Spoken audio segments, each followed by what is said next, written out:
How you guys doing this evening? Welcome back to Third Thursday Live here at the Hobbit Hole, also Underhill Bonsai, based out of Folsom, Louisiana.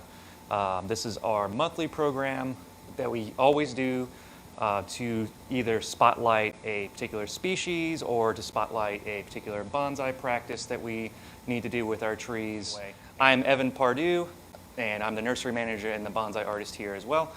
Our contact information is on there. Please email us if you have any questions or have any remarks about tonight's stream or about the nursery in general. Our hours of operation are going to be from Wednesday to Saturday, 10 to 6. But if you want to make an appointment, any other of those other days that were not listed, please call ahead, give me or Doug at least a whole day's notice. And there's the phone number for the nursery listed right at the bottom there. It'll direct you right to me. So, what is bonsai? I should be saying it correctly. It's defined as a tree and container. It first originated in China, and that was probably around 700 BC. And then it later moved on in around the 14th century to Japan. There are a couple of different variants that it was origined from. In China, it would have been Penzai or Panjin. And there was also a Vietnamese version of it called Ho Nan Bu. I don't know if I'm butchering that, but that was another kind of tray and landscape type planting, and that had a little bit more of a variance than you see the more idealized forms that they became in Japan as well. And it has some background in Zen Buddhism. It was practiced by monks, and the culture that came from China that migrated over to Japan would have brought over not just the religious beliefs and cultural aspects of the Chinese, but also bonsai came along with it, and they changed the name. And it's still the same kanji that you see there. The kanji has never changed for the name for bonsai. And then we just got it recently. I'm going to say very recently, because the 20th century is within this last century that we have actually gotten bonsai here in the States. And so when it really started to spark interest over here, it became after the events of World War II with the Japanese Americans and all the other things that happened between America and Japan at that time. GIs started bringing back bonsai trees. Japanese Americans started presenting bonsai as a cultural aspect of their lives to kind of become more recognized here. And as a gift to the United States, the Hiroshima white pine was gifted as a symbol of peace. And you can see that tree there in that photo. That's a very recent photo. It is currently on display at the National Arboretum in Washington, D.C., and it is an absolute gorgeous tree. John Naka would later on go to transcribe all of the pamphlets for just intermediate to advanced techniques for bonsai, which would be turned into the Bonsai Bible of today, Bonsai Techniques. Oh, I switched over the pronunciation really suddenly there. Bonsai Techniques 1 and 2. And the next slide is going to show a very nice photo of the old tomb mural that would have shown up back in 706 AD. And it is a tray planting, and it is the first depiction that we've ever seen of anyone having plants in a tray and arranged in such a way to make a composition like this. So it has a very heavy suggestion of the beginnings of Beijing, Penzai, and all the way up to bonsai later on. And just to show you how far we've gotten with bonsai, this is a kokofu tree. The tree on the left is 1934. That was the first kokofu in Japan. Kokofu 10 is the prestigious most sought after show to get your trees into. And so the tree on the left is 1934. So that just shows you what the standards were at the time for bonsai. That is an Izo spruce right there. And on the right, present day, you can see it's the same tree in the same pot, roughly the same style, but you can see how the tastes stylistically have changed, how advanced techniques have become today. And thanks to the internet, we have a lot more at our disposal as far as learning these techniques. And so winged elm or the wahoo, there's another common name that's missing on there, which is the witch elm. Which, because they tend to be a little spooky looking when they don't have any leaves on because of this weird corky look to them. So break down their name, Ulmus or Ulmaceae, the elm family, deciduous and semi-deciduous angiosperms. Angiosperm means a flowery or seeding plant, is basically what it means. And of course, they're going to be a perennial plant that has a longer lifespan than just your regular annual. Alata, or sometimes pronounced alata, is winged or having flourished with wings. And so that's going to really talk about just that weird corkiness to the wings that we see poking off the sides of the branches, and it makes them appear to be thicker and larger than they really are. And I'm going to show you guys some of those on this tree that I'm going to be working on tonight, so y'all can see that very clearly. And it's not to be confused with the Ulmus crassifolia, which is the cedar elm. Has a very, very similar corkiness to the branches, but it's not nearly as pronounced. But it's going to be more about the bark texture. The bark texture on the cedar elms are a lot more craggier, deeper veined looking, and they have like a bluish gray look to them. Whereas the Ulmus alata has a little bit more of a plated looking bark, and it would look almost like a pine tree with a gray, like a light gray pine tree bark. Its habit and zone, it's going to be a small to medium-sized southeastern tree in the south central U.S. So it's a very exclusive tree for us. If anyone else has them near them in their range, let me know. But as far as any research or anything that I've heard or seen them pop up, they are mostly in the southeast United States.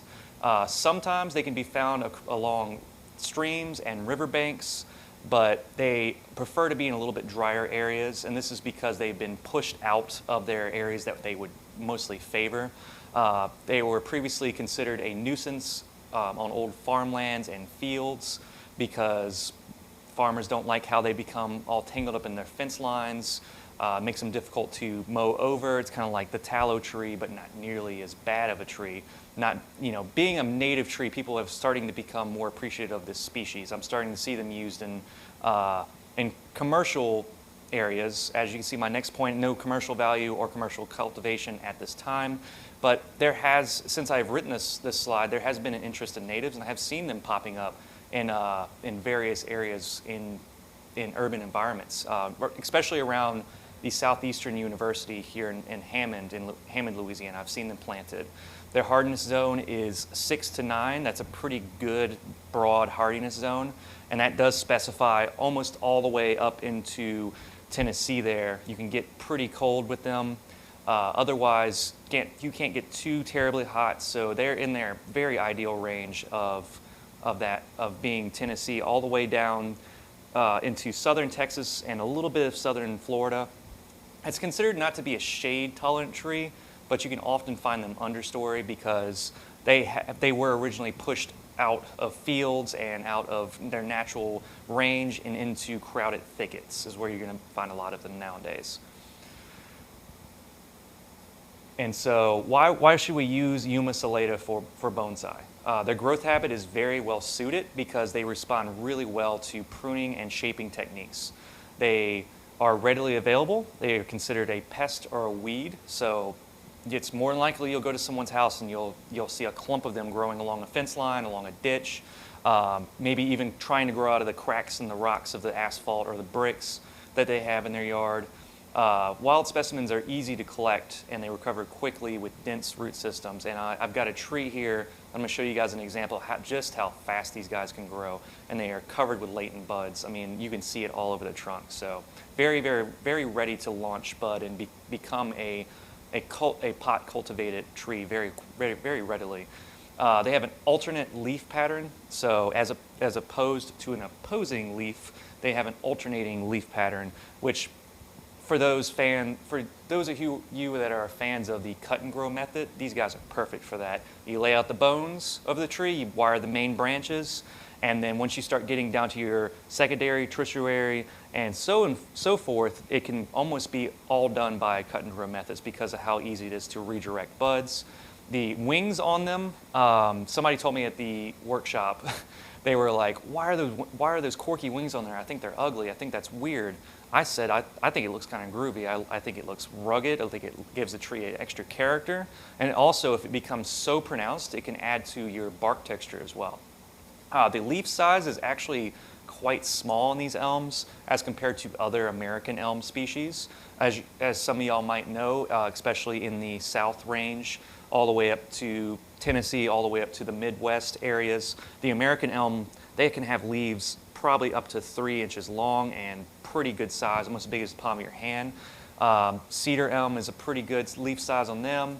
And then next you have the winged elm, which they have a nice, narrow, doubly serrated leaf that can reduce really easily. And my next slide is going to have a really good representation of that. You can see that nice, thin leaf. It is asymmetrical, so if you ever need to have a side-by-side comparison of another elm that you find in the wild, just remember that the top of where the petiole connects to the leaf is asymmetrical, meaning that it is smaller on one side than the other. And another indicator that you have winged elm would also be the branches are just really, really thick with wings or knobby little growth on them. And sometimes they can be confused in dormancy for the liquidor. I can't get the name right now, but it's the sweet gum, the southern sweet gum here. There could be a whole reel of me like mispronouncing tree species, just like back and forth. But the sweet gum, they can sometimes have a nice winged look to their branching. So just look for leaf litter around them. I had a friend that did forestry back in high school, and he said that was the best indicator, was look at the ground, see what leaves are on the ground next to the trees. General care of them, position, they like full sun, but I see that they can either do a full sun to partial shade in the evening, kind of play around with the positioning of your winged elms. They tend to have a habit to be in the full sun and then in deep shade later in the season. So what I mean by that is my best course of action for tackling understory trees in Louisiana that come straight out of the ground here is that in the springtime, we have mostly deciduous canopies above these trees, so there's a lot of more sunlight than there normally would be. And as it gets into the summertime, we get these sweltering hot summers. The reason why those trees are dwelling under these other trees very well is because once the leaves fill in on those trees, you get a very deep, nice shade, and it's about 10 degrees cooler underneath those canopies. So a nice deep shade in the summertime will work very well for winged elms or any other understory tree in Louisiana here. Water. Now this is something I've gone back and forth with winged elms. They're very versatile, I guess. They're very tolerant of poor soil conditions. They're very tolerant of dry soil conditions. They're very tolerant of overwatering soil conditions. They will get a little bit of brown tip from overwatering, but I mean, they would have to be suffocating in their soil medium, being clogged up or not having access to oxygen is basically what I'm saying here.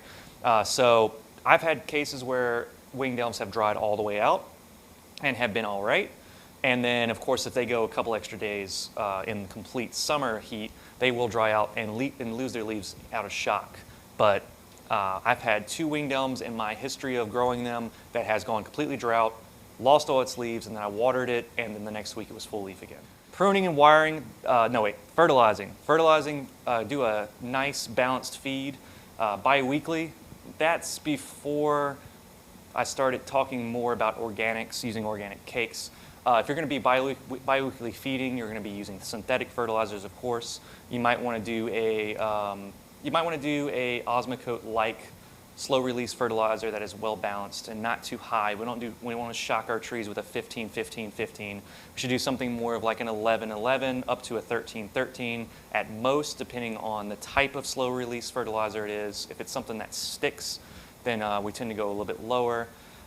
If we're organically feeding, that's something that's really good for winged elms because they like that organic, lush, really, really decomposing soil that they're used to, all the leaf matter that comes off of other trees above them. And so stimulating them with an organic fertilizer is really best. And if you can keep fertilizer cakes on those trees all year round, then you're in a really ideal situation. Pruning and wiring. The species has a lateral bud system, which means that there are buds all up and down the branches, and so when they shoot and they run, you'll see it on the tree I'm about to show you guys. I mean, it runs, and then instead of waiting to have to bud back, it starts growing some of those branches, some of those shoots further back on that branch just right off the bat. It's very, very easy to get ramification on wing gums very quickly. Just remember that when you're pruning or wiring, best time to prune deciduous trees. I have to stress this because this will help you build better deciduous trees in a longer period of time, but it will be much more worth it, is to prune your trees either in late fall when the first leaves begin to drop, or you prune them in early spring right before the buds begin to launch. And so those two opportunities will set you up for the tree to have retracting sap flow or beginning sap flow. And then another time that you can prune after first launch is after that first hardening. You can go in and get a nice trim up for summertime, and then you can go in and pinch growth from there.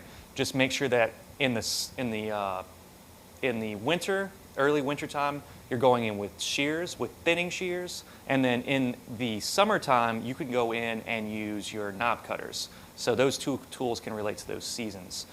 Insects and pests, they are generally pest-free.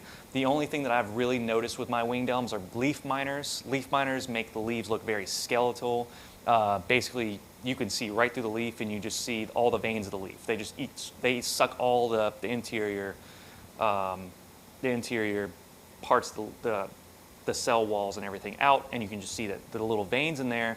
And I've done some research on butterflies recently, and that also could be the question mark butterfly, with the way that their larvae tend to feed. They are leaf miners. They suck all that stuff out of there.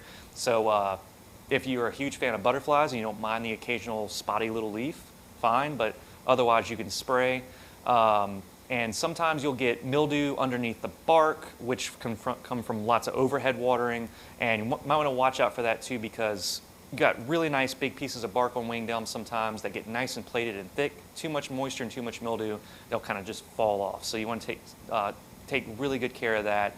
And as far as Dutch elm disease, that's never been a concern really with these species. They're not big enough, there's not enough wood mass for that to be any kind of concern there. And propagation is a breeze with these trees.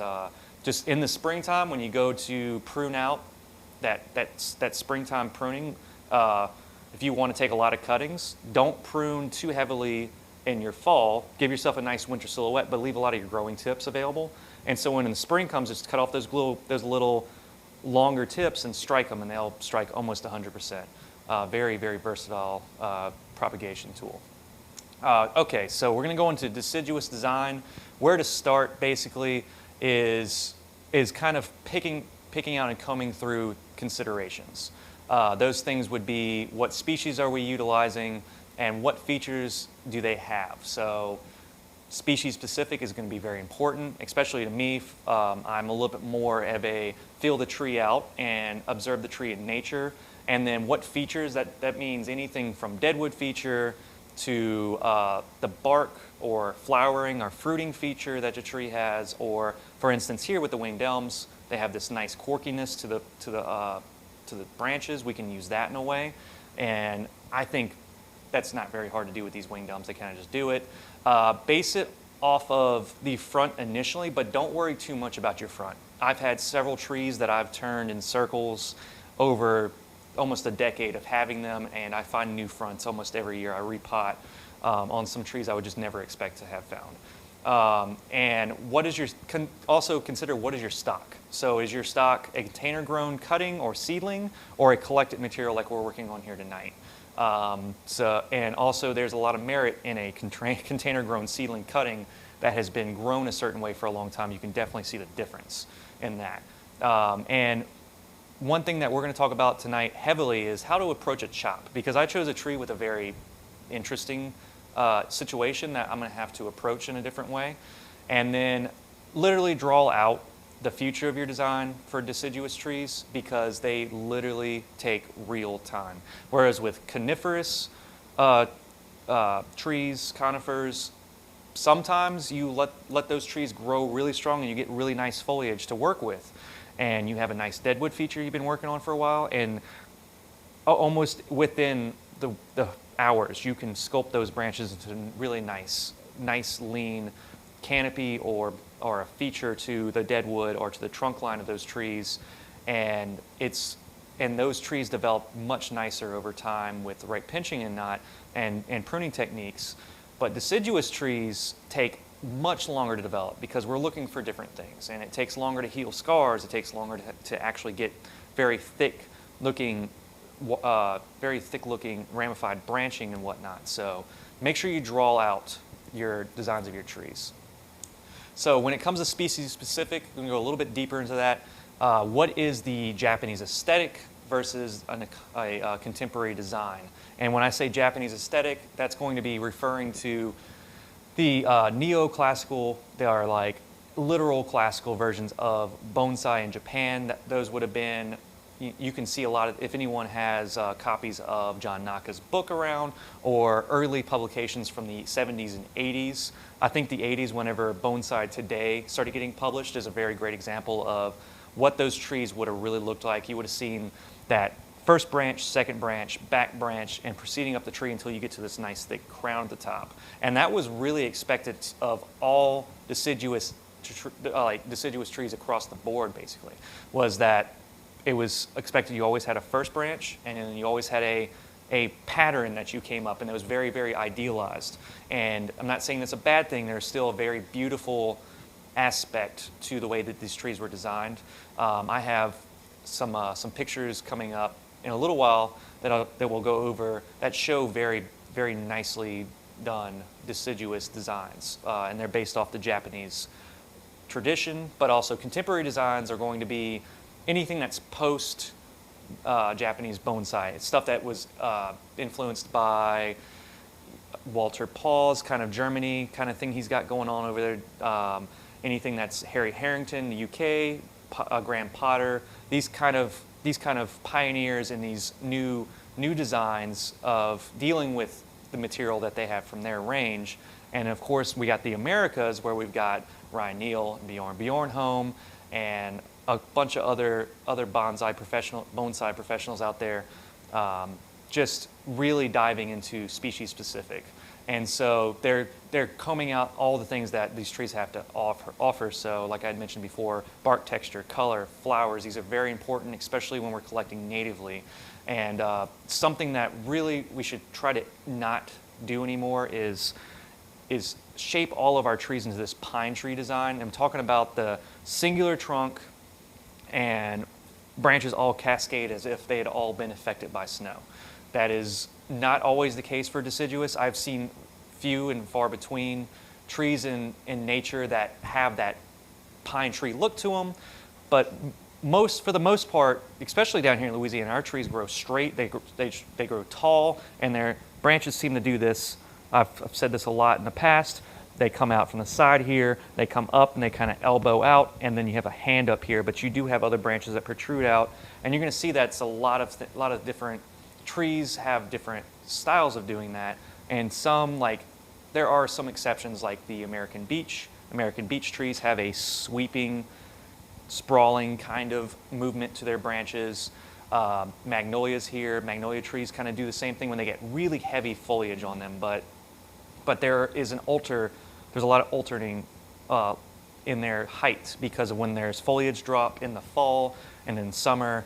I've seen sweet gums here in the wintertime have full upright branches, and when they load down with their fruits and their leaves, I mean, they're almost touching the ground sometimes. So I guess it also depends on showing those different degrees too, and that's something that I like to see with a lot of my trees. You'll see here, I'll do with this winged elm, is that if I have a tree that has a branch that is starting to come up, I also have branches that kind of cascade down, suggesting that either that new growth, new branches trying to find that sunlight underneath those thick canopies.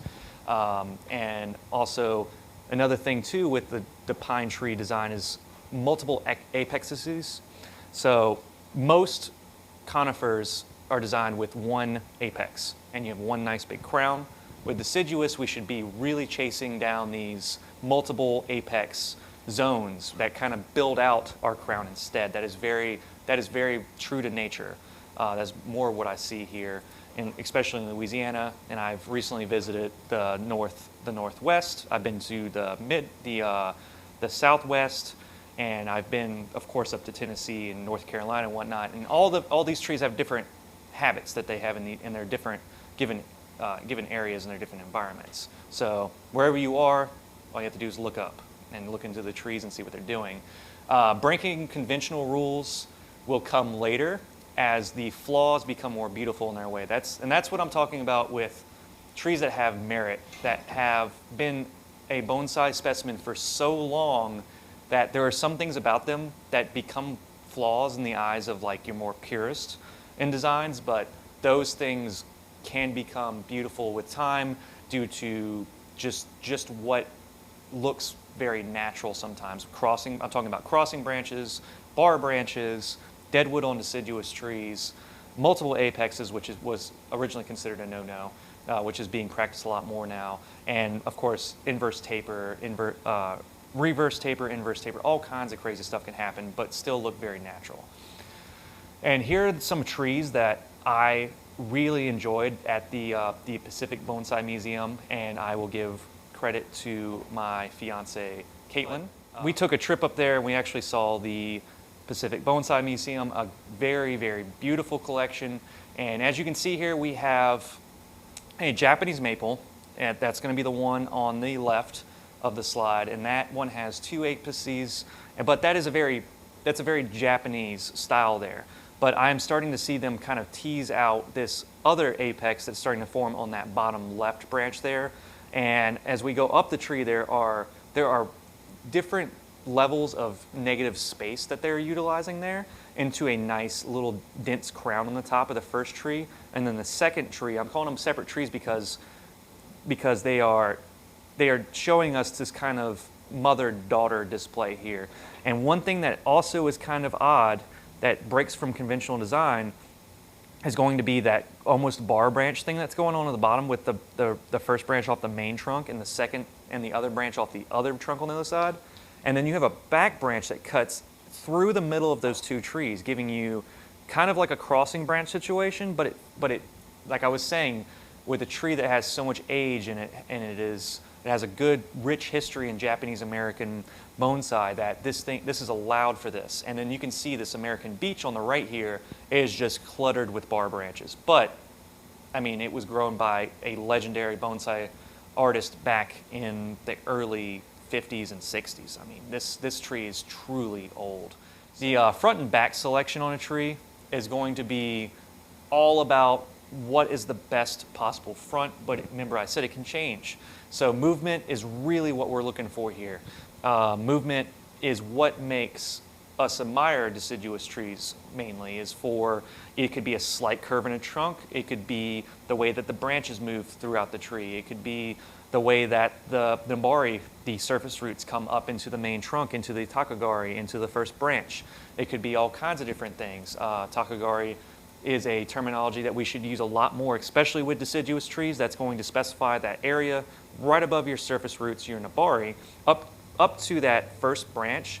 And right there, that takagari is kind of like your negative space. There shouldn't be any branching right there most of the time, unless you have a back ascending branch giving you depth. But you should be able to appreciate the movement in that trunk right there. So it sets the viewer up for what is to come of the top. Like I mentioned, the front can change at any time in the future, be it that you're doing a redesign, be it that you're doing a repotting on the tree and you just happen to just turn the tree around and put it in the pot on accident in a different direction. And sometimes we can do something unexpected, like unfortunately we have these things happen. Maybe a portion of the tree dies. Maybe we lose a really significant branch in our structure, and our front can be subject to change based off of those things. Remember that this simple practice of turning your trees, and this is something that is just a horticultural practice that if you're not doing, I highly suggest it, so we don't get bald trees on one side and really full trees on the other. So you turn your tree around, you can solve the issue pretty easily, but also I do this with my trees sometimes, and sometimes the front will change for me throughout the year, and then I'll just have to sit there and just convince myself which one's better by the time I redesign again. And so when I do a design, since the consideration is that the front will change constantly, especially on deciduous trees, Whereas on conifer trees, we will remove a lot of trees at the sake of either creating gin or shari effects, or we'll have less branches to wire. I've heard this saying before, don't remove too many branches just so you have less work. With deciduous trees, we should keep as many as we can that won't break our design, so we can get better branching opportunities. The tree's already grown it. Why cut it back and force it to grow it again? Unless we have an overly coarse branch, or we have a branch that is out of proportion for its placement, or if we have something that we just can't seem to budge or move with wire. But with most trees, with some techniques, we can move just about anything nowadays, given all the information we have out there. And take note on this, leaving long, whippy branches is really the thing of the future for deciduous trees. I think everyone should have some branches left over, especially when your initial design happens. You're going to see me do this with this tree, giving a little tease of what's back there, but it looks like a stump, but I have an explanation for that. The long whippy branches that you will see me leave on this tree will be used for those cuttings I mentioned earlier, and also approach grafts. And if you take a cutting, you can make a root graft. If you leave a branch really long in a undesirable place, or a sucker, suckers are best for this type of thing. If you have any suckers on a deciduous tree, leave them. Don't let them get out of hand, of course, but you can use those for thread grafts very easily. And you have the source. You always want to graft the tree material into the tree material. You don't want to mix species or cultivars on accident, and that'll help you from doing that. And like I said, take cuttings every year. If you're trimming in the springtime, it's one thing we do here at the nursery. We take a lot of cuttings off our favorite trees that we want to either propagate more or have cuttings for in the future to do these thread grafts or root grafts, and always graft the same species. I'm going to say it again. Unless you're doing some experimental azalea thing, some Satsuki azalea, or you're doing some Japanese maple where you want different leaf color in fall or something, but it's best to just keep them the same because for the lifetime of the tree. Grafting. This is a parsley hawthorn. It's another Louisiana native. I'm going to be featuring them in my next stream for next month. They are a very, very hardy tree, very capable of taking lots of damage. You can see on the picture to the left here, that tree has a lot of deadwood features. It's scarring from just from elk, not elk. I was trying not to say elves because I've been reading fantasy. Deer. Deer have come along and have been sharpening their horns, their antlers, all up and down these trees, and so they just get scarred up real bad. And so there wasn't a lot of branching opportunities right there, so I needed to leave some long whippy branches in that picture on the right. Those branches were wired up, and I have masking tape around them now so that the buds don't launch on them. That's one thing I'll mention in just a second. But I wired them up, curved them back into the tree after drilling a hole through the tree and feeding, making sure we don't bust any buds off of there, because winged elms are pretty easy to do it with as long as you remove the wings. Parsley hawthorns have unusually large buds because they're very strong growers, so their buds are always nice and plump. But you want to make sure when you pull a thread graft that you don't bust all of your buds off of there. I think I'm going to try to do a thread graft demonstration with the parsley next month. I think that would be an ideal thing to do, just to show this a little bit more in detail. And I'll bring this big bad boy in and kind of show you guys what it looks like now. But another thing to do when feeding these threads is to tape up those other buds on the other side of the thread graft so they don't launch and get stronger. Here's that same tree, but this is what I'm talking about. Draw out your design. Know what you're going to do so that you keep yourself on. You keep tabs on yourself so you don't start doing something crazy like, oh yeah, I threaded these grafts in because this branch over here needed help, so I could build this I can build this crown right here, and I can get these multiple apexes happening. So if you go in there one day and you're like, this looks a little weird right here, why is this here? And you clip it off, you don't have any kind of pictorial reference. Anytime you approach your tree, you should always have your little notebook or your printouts of your trees on hand when you go, especially when you go to do a pruning or any kind of design work. It's very smart to do. And with technology nowadays, what I did here is I took a picture of the tree on the left, put it into Microsoft Paint, and I literally just painted the tree design that I wanted on there. And you can see a lot of those branches that I'm idealizing, I made sure when I made those thread grafts that I put those in those places.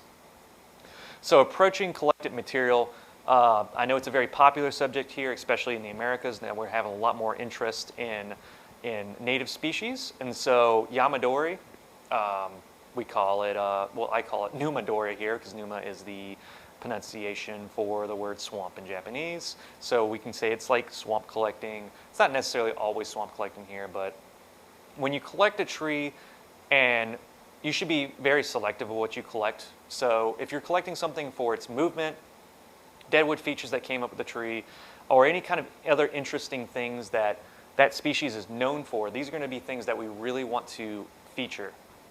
And if one of these features break a rule, at the sake of keeping that really interesting thing that that tree is known for, or something that we just can't replicate.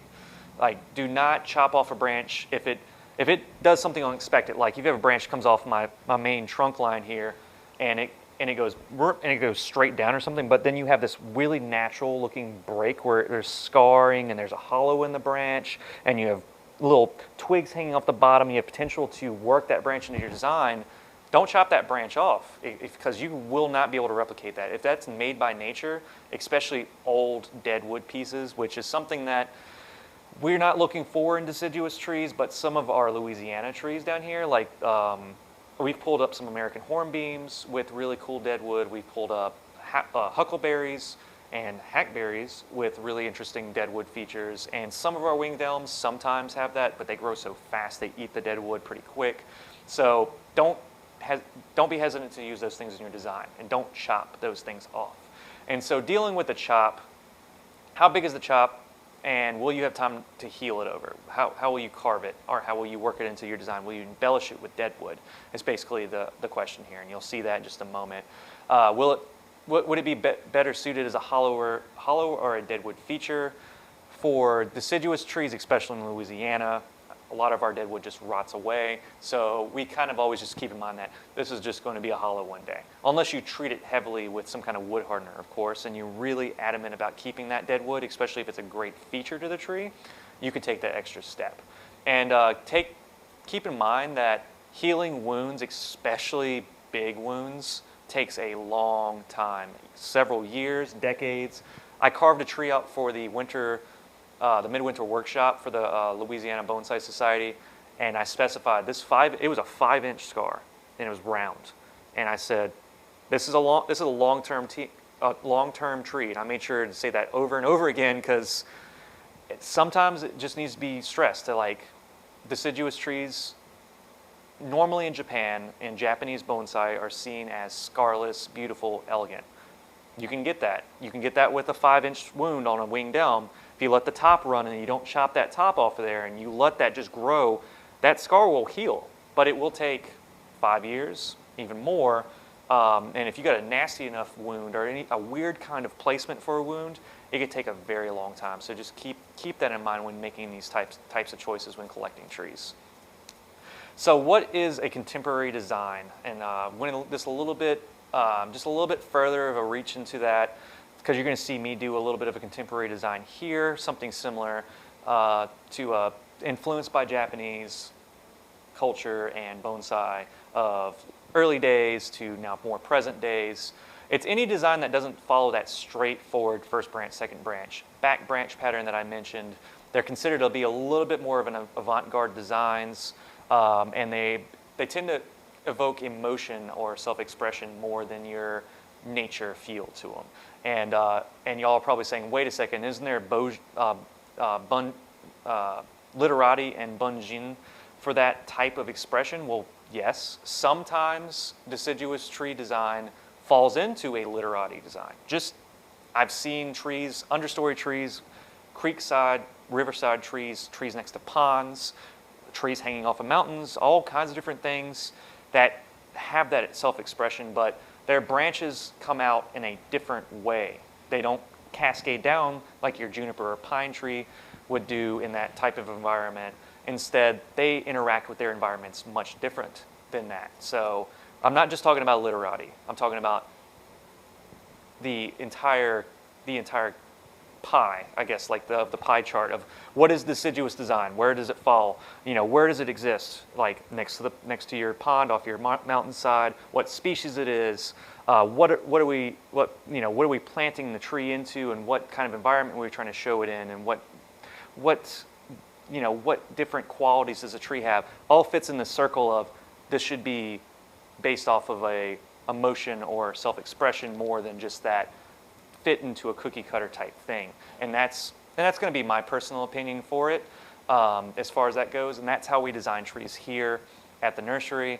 And I've seen a lot of other artists do that around the world, and it's been a lot more exposure to that recently. So those ideas are starting to flow, especially through bonsai communities here and there.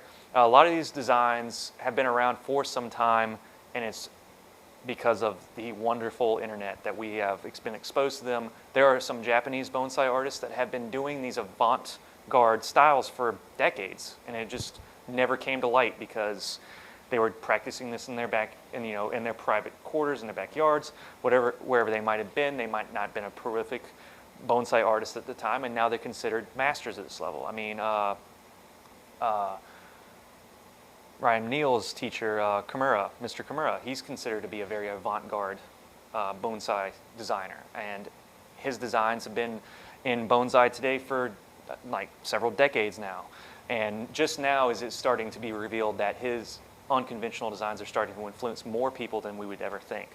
And the new wave of designs would be your naturalist to your hyper-naturalist. I'm talking about like Walter Paul and Dan Robinson, which I had the pleasure of meeting Dan Robinson as well while I was up in Washington State.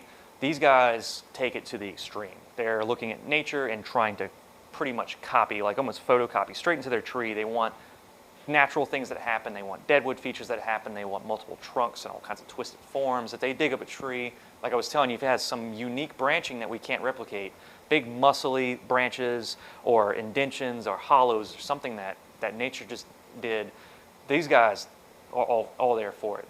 That's what they do bonsai for.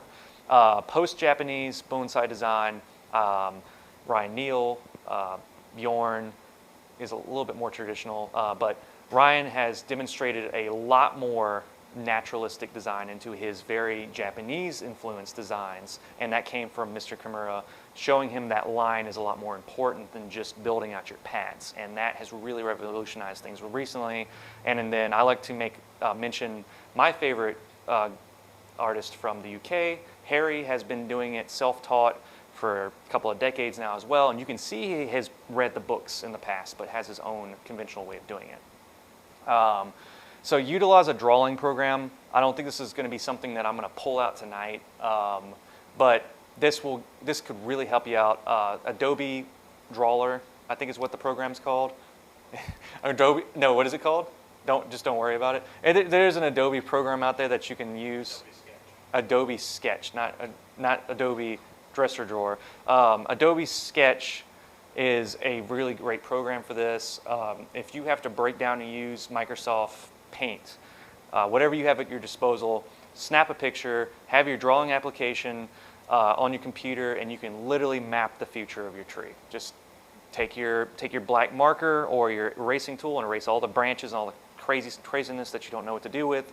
Leave yourself with your trunk and draw out your branch structure in the future, and then go back. If you need to draw it out before you wire it, that even helps too.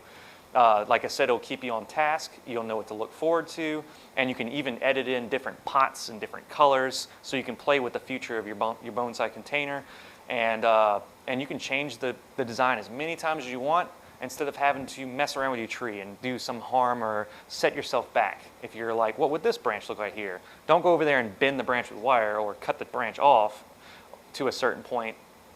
Use the program to do that.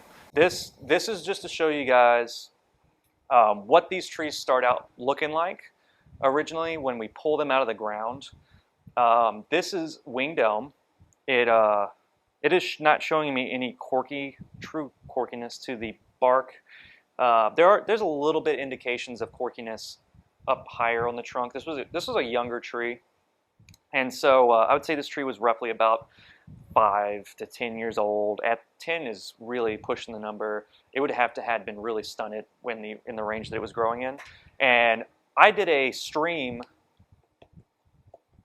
in November where I took some collected trees, and I had my buddy from Baton Rouge, Joel, came up here, and he helped me out by taking some of these trees, working with the roots, stripping them down to the bare essentials of what they need to basically set them up for the future. And this tree here, you can see there wasn't a whole lot to do with this tree because the tree didn't have any crazy features. It didn't have any twisted places. From here on, it was very straight, very uninteresting.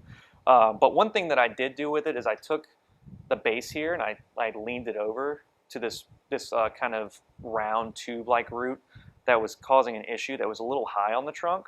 And I just took advantage of it and leaned it over and made it almost look like the base is wider here. And so these are things that we can do when we collect material. And the chop here, it's not a gigantic chop. We want to make sure that if we're collecting deciduous, that we're not working with any bigger than, I would say, up to 2 inches. 2 inches is really pushing it, and that's going to be a lot of carving, a lot of growing, a lot of things that we got to do there. Just to show you guys how versatile and how strong these trees are, there is, I don't know if you can see it, but right here there is a bud coming out of this tree, and there's a bud down here too. This tree is already throwing buds, and all up and down this trunk right here, these little brown dots, these little, well, they're more orangey brown. That's one thing I love about winged elm is their orangey brown branch, like young branching. These are all latent buds just laying dormant right now, just waiting to launch. And this was the signal that these buds are going to activate now. And of course, at cut sites, those latent buds are going to be a little bit more active. And so Doug's bringing me in close. We can get a little bit better focus on that bud. It's a little out of focus. But this bud right here is the result of being collected 2 months ago, and it's still technically winter here. Honestly, winter in Louisiana could be 4 months, and we will have some chilliness, and then it'll get like 60 degrees. It's actually very pleasant. But then some years we just don't get any winter. So we had kind of a short winter. Winter is currently still happening for us, quote unquote happening, but it's actually eased up. And parsley hawthorns and winged elms are starting to break bud. So we're doing some repotting on parsley hawthorns right now. We're doing some repotting on some local pine trees. We could even do that right now, like the spruce pine or the loblolly pines could be done right now. It's very early, I know, but here in Louisiana, I mean, you can see how quickly things happen. We're not Florida, but we're pretty close. Unlike Florida, like I had talked to with Mike Lane about it, he said he was jealous because we get fall color and he does not down where he's at, down in the tip of Florida there.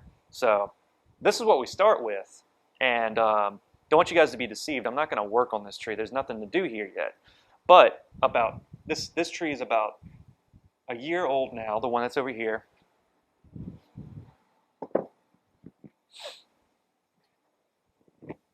And we're going to get to work on this thing. So as y'all can see, it has grown a significant amount. And it's not much bigger than the other tree I just showed you guys. Now, there are a couple of things, a couple of challenges to this tree. They're going to have to be approached in certain ways. I'm going to kind of go through the tree before I start doing any work here and show you guys what I'm talking about. And so I'm going to remove this so I can get a better shot of that. And then the tag, put that on there later. Just give me one moment, get this off.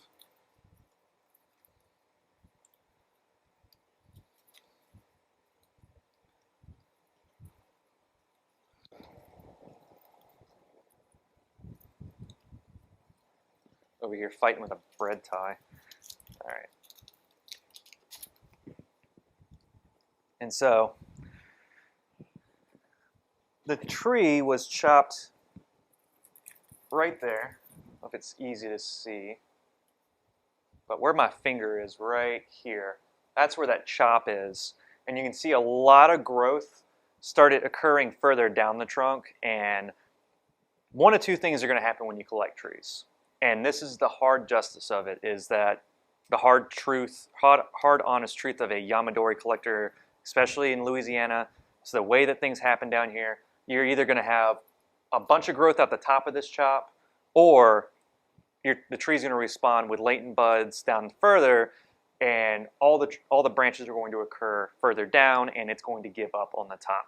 And you can see there was a lot of opportunities for budding up here, but the tree just didn't choose to bud up there. It could have been from the vigor of this particular plant. It could have been from the way that it was treated afterwards. Maybe it got a little drier than the other trees. Maybe the roots were chopped in a certain way. We went through a lot of trees last year, so I can't give you the case by case on these trees, but this tree has chosen to bud down further down the trunk. But there are really good things to see here. I can see right off the bat, and this is very easy to see on winged elms, where the bark is starting to peel off, where it has obviously died. I can see a new cambium roll. There's a new roll right here of new living tissue. And this is the best thing that we can ask for, is if we can see that roll of cambium, that means that the rot is stopping and the tree is making the effort to recover and heal itself in a significant way. But if we were to go in here and try to scratch off some of this dead bark and continue to find more rot and more falling away, mushy wood and plant material under there, then that means the tree is in some weakened state. This tree is obviously not in any weakened state.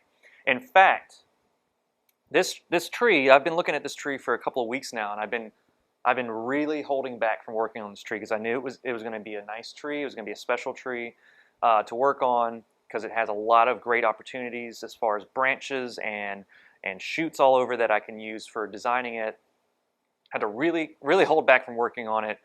But one thing I noticed about this tree is that the branches started out kind of grayish color, and now they're green. So that means things are starting to happen. Sap flow is getting ready to turn. Some of these buds are starting to plump up a little bit. They're going to go from this.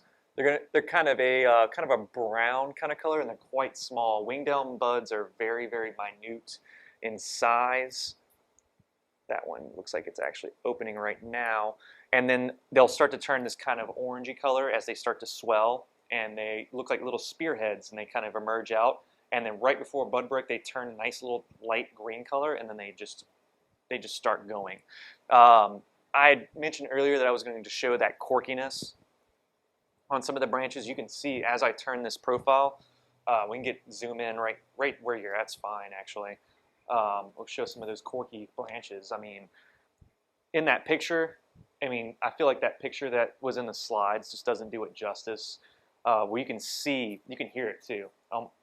You can probably hear it on the mic how I'm touching the branches. It has like that kind of scratchy noise. These branches are they're only about probably a little bit thicker than a toothpick, I would say. But the wings on it makes them appear to be very, very large compared to how thick they actually are. You can see right along my finger here, there's the actual branch itself, and these wings are standing almost a 1/4 inch off each side. But doesn't mean I can't work on this tree. Doesn't mean I can't go in here and put wire on this type of shoot. For this tree, actually, I can do this. I can break these off of here and reveal the true branch underneath. But I don't have to do that because there's a couple of things going on here. If I go in here and I break off all these, and I see it already happen, if I go off and break off all of these wings in the case that I'm like, oh, I don't like the way that looks, I got to get this off of here, those buds are laying in there, and these wings are also kind of protecting those delicate buds. That's one thing I noticed about this tree. I know whenever I was giving the demonstration at for the Louisiana Bonsai Society, somebody said, I have some theories about why these trees do this, because there's not any clear explanation as to why these do this. One person said it could have been bud protection. Another person said it can possibly be when the tree is younger and it's growing very fast and very vigorously, it keeps the birds off of it. It's interesting to think. I don't know if that's going to do anything for the tree, but birds tend to do destructive things to young trees sometimes. Sometimes nesting can cause some issues, or overly picking seeds or fruits, and maybe it is some kind of. It's just interesting. It's kind of like the question of why do bald cypresses make needs? We don't have any clear explanation. Here's another species that just does something weird. Why does it do it? Not really sure why. And so my course of action with this tree, moving forward with how am I going to design it, is going to be locate the nabari surface root of some kind, which I was prepared to go in here and remove this tree from this pot if necessary, and try to see if there's any kind of nabari. So I'm going to check out underneath here to see if I can find a surface root.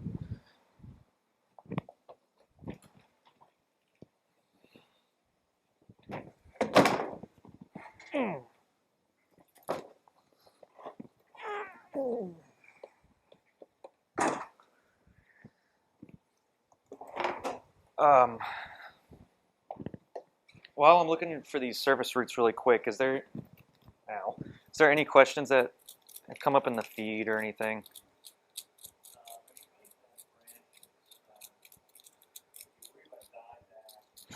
Excuse me.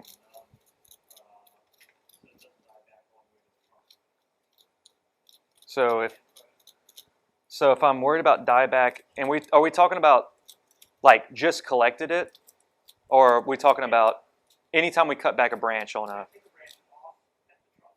Yeah.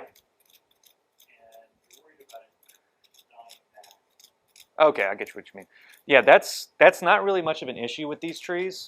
I've cut a lot of branches flat to the trunk with my knob cutter. Yeah. Oh, if I want to cut back, if I'm taking out coarseness and pruning, and I'm leaving an inch of the branch, am I going to be worried about it dying back? Basically, no. Especially if I'm using a cut paste or a wound seal of some kind, it'll help it from sapping out.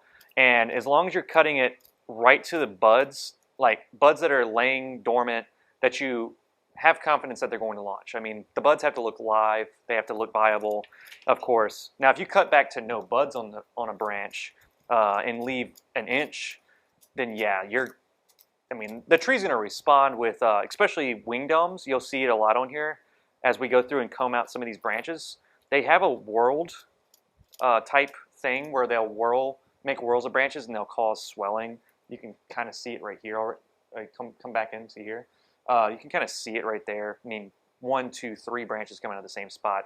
And that's not because we cut a branch back on it, but that can happen at the base of a branch if there's not enough buds to support that. Yes, you'll get like an internode die back to an internode, basically. So this tree is not showing me much in the way of surface roots. It's a little concerning, but I will find it. I think what I'm going to do is just go ahead and take it out the pot. That's what I was hoping I wouldn't have to do, but so I can base my design off of something. Was there any other ones? Oh, start the whole thing over? Just for you, Josh, I'm gonna just forget everything I did tonight. We're gonna rewind all the way back to the very, very beginning of the slideshow and everything. Did you really? That's lovely. Not hate you. I don't hate my boss.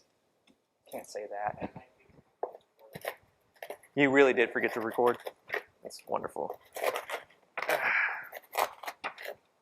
Now, I'm not repotting this tree, guys. I'm just taking it out of the pot so I can look for a nabari easier.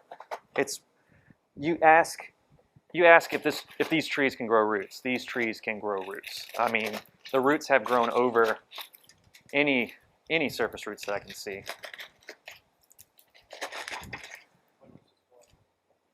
This would have been collected in January this year. This year, yeah. I mean, these things grow fast. Very, very ready to grow species.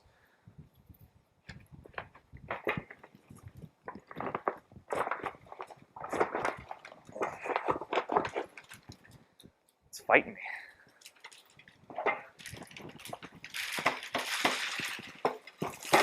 Oh. There we go. If this is, I'm just laughing because I took it out of the pot. Look at the feet. It's still not in the pot, by the way. That is the root system. It has grown its own little footed. I mean, if I put, sorry, it's just really silly looking.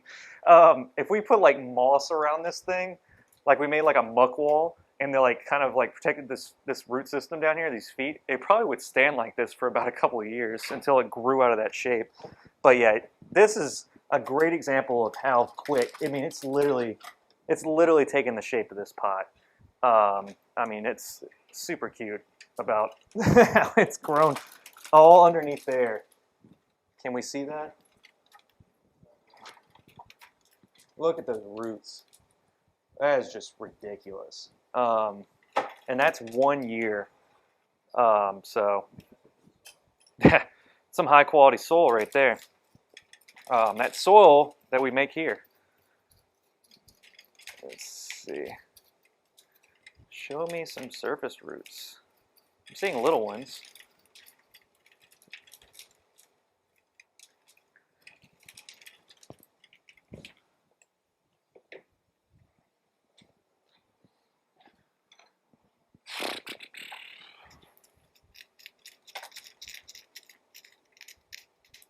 There's one down there. Of course they would be down there. All right, I'm gonna have to do some.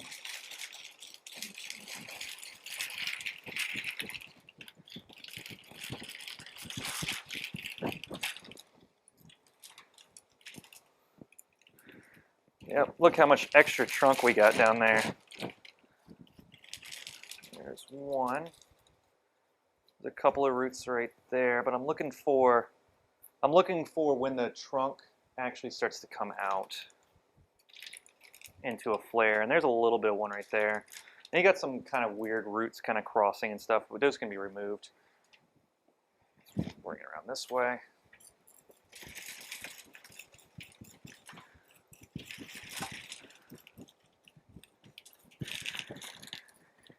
All right, there's a surface root. There's a good one too.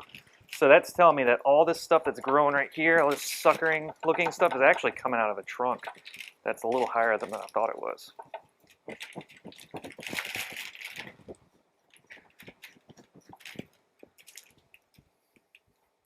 And some of this, oh, I thought that was touching down and making root.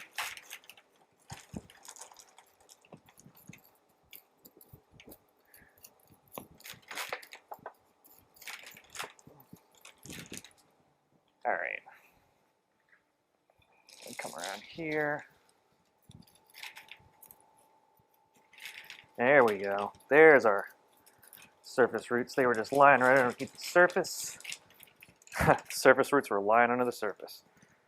So, one thing I'm going to do too is kind of go in here and clean up some of these roots that are just hanging down and will potentially turn into crossing roots. We don't want any of that kind of stuff going on because it will just set us back and we'll have to cut off. We'll just have to cut off those roots in a repot anyway, and they might cause issues like cut into another valuable surface root. And remember, I'm still not doing a repot. This is just purely for design. You should always, especially when you get yourself, if you're getting yourself into a tree that you're not familiar with, that you didn't pot up, or you got from another nursery that, like us, that have collected, well, would not be offended at all if you ran home with that tree and slipped it up out of the pot and looked for its surface roots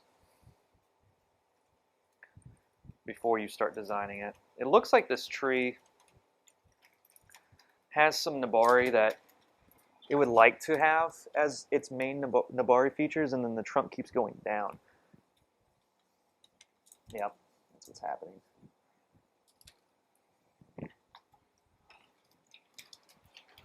But here, where all these suckering looking branches are coming off, there's root system right below it. So that means that in a way, the tree has kind of like started air layering itself right here.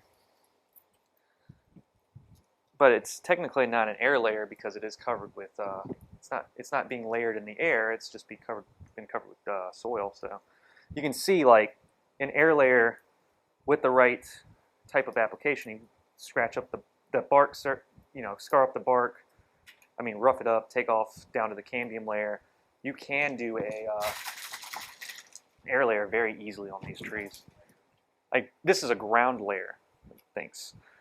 As specified by Doug, this would be considered a ground layer. Let's see. And this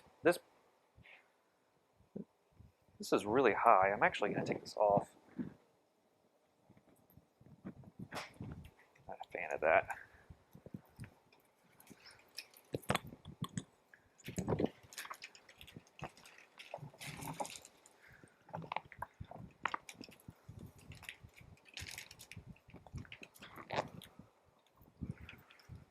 And I'm just going to cut these out because sometimes they have chunks of the roots that are holding on to other things that are just restricting me from teasing that root out. Oh yeah, this thing has more roots than I know what to do with right at the moment. So just wanted to work that root down closer to some kind of Nabari. It's still going. But I do have some lateral, smaller roots going on down here that you can probably see now.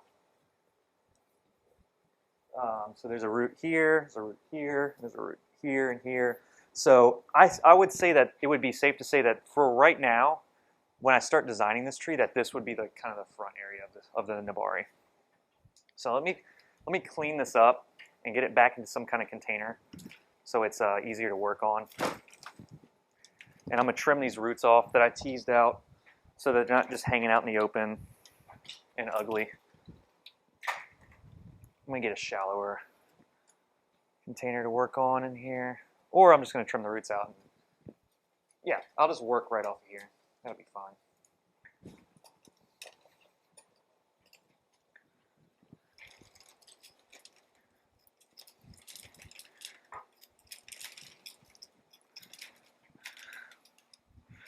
What I'll do is, since I knocked about an inch off of here, yeah, I was just coming around trying to do this real quick. Oh, that's a good point. So I'm just kind of trimming off these roots that have gotten out of hand. They're just a little long, and they're detracting from the Nabari that I want to hold on to.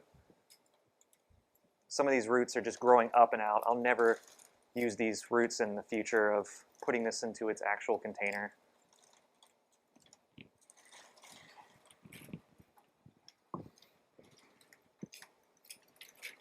But all these roots coming off here are very, very fine. It's a very good sign because it means that the soil is doing its job, the tree is growing in here, it's nice and happy, it's producing nice white growing tips. So, get to a happy state here with it really quick. You can see there's a lot of root right here. It's bulged up on one side. Just because there's a very big root and another root here feeding into this mass right here. But I don't want to, for the tree's health, I don't want to go in there and mess with that until I'm going to do I'm not doing a full repot on this tree right now, so I'm just going to leave it as is and just put it into a shallower container when I'm done with this demonstration. Now that we can see the base of our tree better, we've got a lot of good stuff going on down here. And part of the reason why some growers, after collecting yamadori, we tend to bury the bases, because if we have a really nice root structure underneath, then we don't want to risk losing it by just leaving it out in the sun. In the case here, we have so many trees that we do tend to put some of them in the full sun and let them recover into the summertime, and then as they get worked on, brought over here towards the building. But in some cases, they get left out, and we cover the bases so that these bases don't get just absolutely sunburnt or destroyed. And that's really beneficial for collecting these trees, is to put a little bit more soil. You can see there was nearly a whole inch of extra soil right here that I just took off. But in turn, the tree just grew roots over that nabari that I was looking for, which is not an issue, honestly, because I'd rather have more roots than none. And another thing that I'm going to go do before I start really getting down on working on this tree is I want to know where these cambium places occur. And I know for sure that where these really strong pieces pop out of the sides of the trunk here, I can even see it. There's a little bit of a corkiness right above the cambium, and it comes up to these buds that have launched. And I just want to know how much of this is alive. And I know for sure that this big chunk up here is dead. I mean, this literally, you can see the flat cut there. You can hear it. It is definitely not a viable piece of wood anymore. So I'm going to go ahead and remove any excess pieces of bark. So when I go to work on this wood, of removing it, that I'm not hitting the live cambium on accident. I can see everything that I'm doing.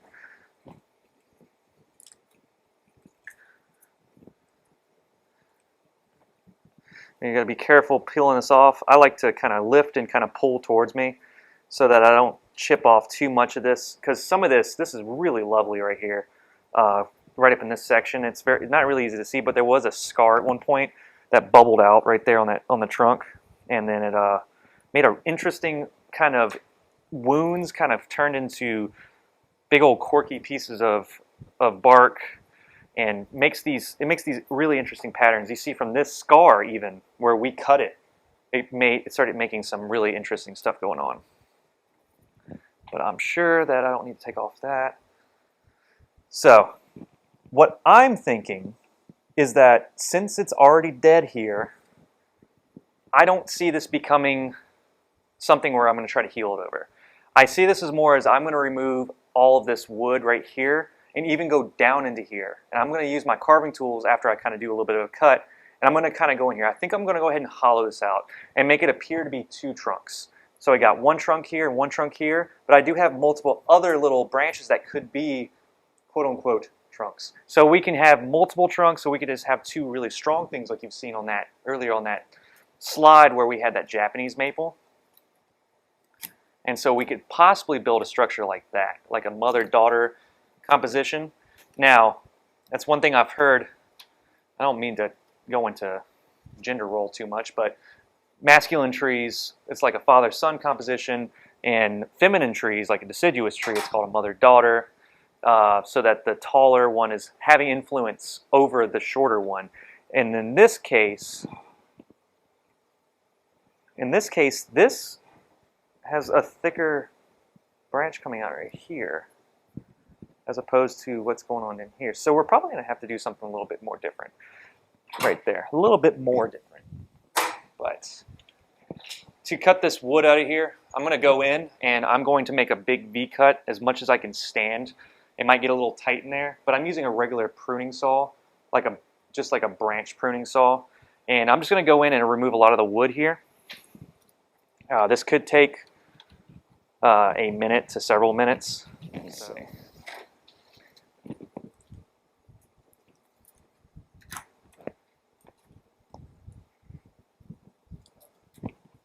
Applaud. There we go. Well, there. There's our little bit. I mean, this thing's got a good angle on it. You could probably sharpen this thing up and make some good arrowheads out of this too. But that's a good chunk of what I need to carve out. Now I just need to get in here with my tools and actually do the rest of the carving. I can grab some paper towels and moisten them up so we can keep it kind of clean on the trunk base here, so when I go to like do some further work, I don't have to dust away too much.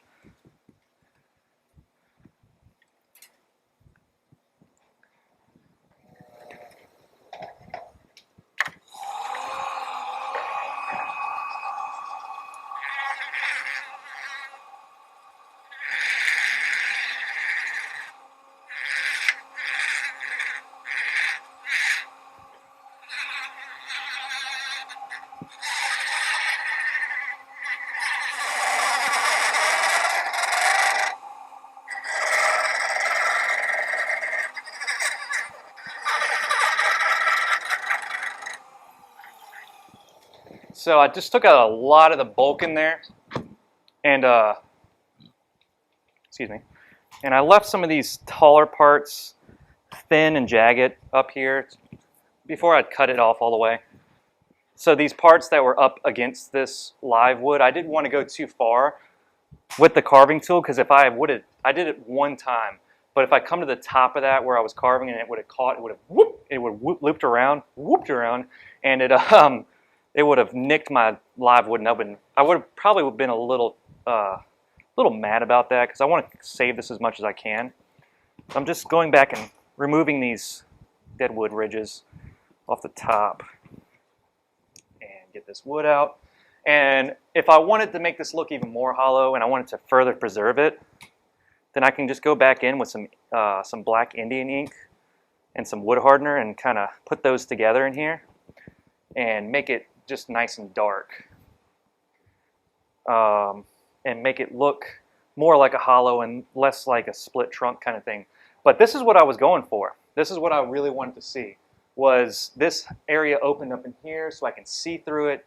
It's going to rot out eventually. Also, as I clean away this wood right here, I have a tree in my own collection. It's a winged elm, and Doug claims that he made a mistake of carving it in a certain way where it did die back down the middle, kind of like this one started to do it on its own, but it in turn made the tree that much more interesting and much more beautiful, with a kind of split trunk, but also hollow, dead hollow thing kind of going on, which I found to be very, very representative of how older trees start growing here after the top is broken off and they split down the middle and they become something new again.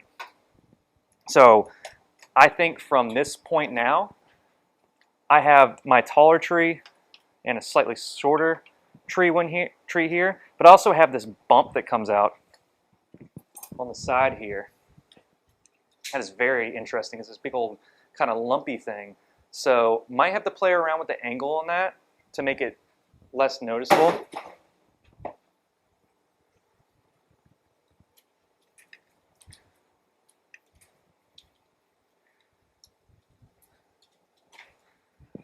Let's turn it back around to the supposed front. So, ooh, actually, that's hidden a little bit more. So that big lump that's sticking out the back here, by turning it slightly, I can hide that and then emphasize more upon this piece right here. So now that I've got my Nabari checked out, I've got my carving session finished up, and I didn't do any serious carving. I only removed wood that was necessary to get it out. It was dead. I didn't want the tree to continue to roll that cambium in and struggle to get around that dead wood. By cutting it like this, now that I have these two separate trunks, basically is what's going on here, I can further carve that out as that wood becomes punky over time. And I can go in and hollow it more, but then the tree, I wish I had my double trunk here, but will start to roll over and almost appear like that scar was never there. And that's something that I think would be really cool for this tree in the future. So as far as branch selection, remember I had said that I don't want to remove too many branches, But I am going to be selective about which branches are a nuisance and which ones are not. For instance, branches that come out directly out of the bottom here, of like this branch that was in my way originally. This is where the tree decided to launch multiple buds, and that's something that winged elms are famous for, is that if you cut them back to their trunk, they will launch branches in one spot. And they're going to do it really hard and it'll cause a swell. So I don't want these branches to continue to cause a swell, but this is obviously the stronger of the branches coming up. And it has multiple bud launches further out, and it's already budded back for us. So I'm going to remove these branches further down and leave this stronger one here. And then I have this spot where I thought they were suckers, but they're actually just lower down branches. Since they're so low, I already have another branch right here that I like. I have a branch that's occurring right here that's very lovely, so I'm going to go ahead and remove these. If they were suckers, I wouldn't be too worried about them, because then they would actually kind of help me build a better nabari. Also, by trimming these off, you see this lumpiness that's being caused right here? I need to go in with my knob cutters and remove those flush so I can get this lumpiness out. But these scars will make this even more interesting with time. And this was actually a root right here. Give it a nice deep cut so that when it rolls over, it'll detract from how lumpy it already is right here. I think this one's coming at a weird angle. I don't want this one either. All right, combing through. Two are really weak and spindly and small. I'll never get anything out of those. In a situation where you got these are two branches coming out from the same exact spot almost, and they have almost the same energy coming out of them. This one's stronger because it's longer and pointed towards the light more, but I think I do want that one. Because it's stronger, it's a better placement, it's got a better movement, it looks firm from where it's coming out from the trunk, so I'm going to hold on to that one and get rid of this one. And then there's another basally growing branch right there. I don't want to encourage any further swelling. I'd rather encourage branching on my actual bifurcations on my branch, and not try to get away with having bifurcation occurring right next to a base of a branch. I'm not cheating by doing that. I'm doing what's right for the tree as far as its swelling and stuff.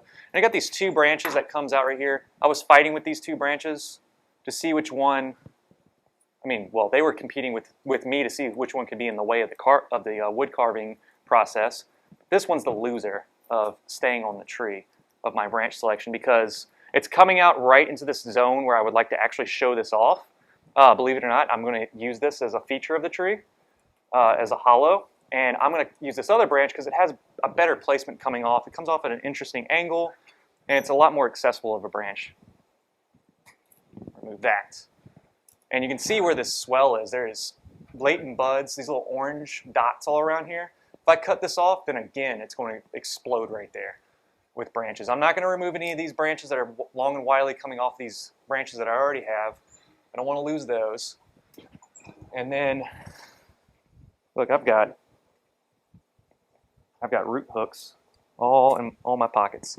Always carry around a root rake. Always carry around your root rakes. You never know what you'll need them for. And now when I get up towards the top, obviously I don't want to leave. This is a lot, man. This is 1, 2, 3, 4, 5, 6, 7, 8. 8 branches coming out of that one spot. That's incredible. So I'm actually going to take off these two here, pop, and then this one's very insignificant, coming straight off the chop. But then I don't want to get too hasty right here, because I can use, I don't weaken that too much. This one I could probably use. I could probably use this as like a branch coming off of this spot right here. See, a lot of quotations, it's my new thing. But this one's further away from the base of that branch and would actually probably be better suited, and it would bar with that one. So let me play around with this one's strong.